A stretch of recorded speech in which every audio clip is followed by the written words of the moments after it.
Well, Coach, I'm here with Coach John Richardson of the Westlake Rams. Once again, our team of the week. You were our first interview in here, and now of the three, you're two of them because you guys won the game of the week this past week. Just talk about the win this past week over DeRidder.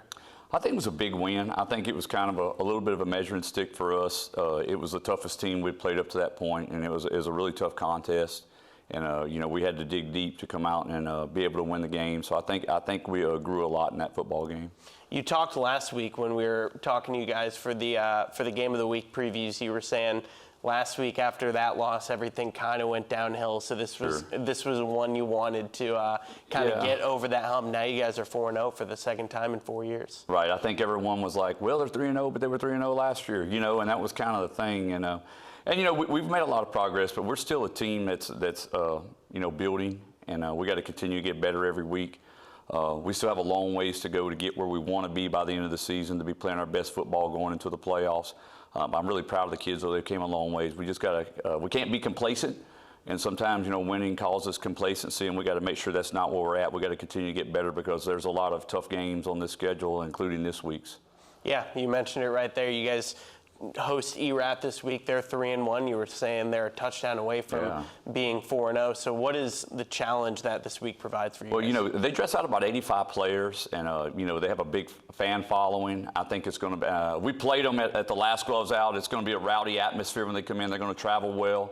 I expect it's going to be a big crowd Friday night out there, and you know, they have a good football team, so it should be a good contest. It's crazy to think this week is the halfway mark for the season, but you guys are close to beginning district play. So what are you guys trying to fine-tune before that begins? Well, you know, we still, like I said, we still got a lot of things we got to get better at, and we know that. So those are the things that going into this game, we got some things we got to polish up and get better at.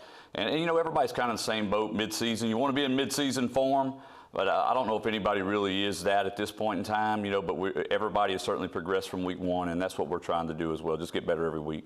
Last week, or 2 weeks ago when you were in here, I told you guys you had the most votes for a poll we've ever had. This week you beat it by almost 4,000. We had 84,000 votes, or 8,400 votes, excuse me, and you guys had, I think, 5,300 of those. Oh, wow. Just once again, yesterday when I texted you, you said, I'll make sure our people get on it. Just once again, just talk about the community. It's you know, there's a lot of community support, and we have a few parents in particular, man. You know, when you tell them, hey, you know, this is what we have going on, man, they jump right on it and get everybody involved and everybody behind it. And, you know, like I said, they've been waiting for a while to have a team that they can get behind in Westlake, and you know, we're trying to make this that team. Well, Coach, maybe you'll be in here once again in a couple weeks because it means you guys are still winning. So thank you to Coach John Richardson for joining us in studio again. And they're home once again as they try to improve to 5-0 this week as they host the ERAF Bobcats.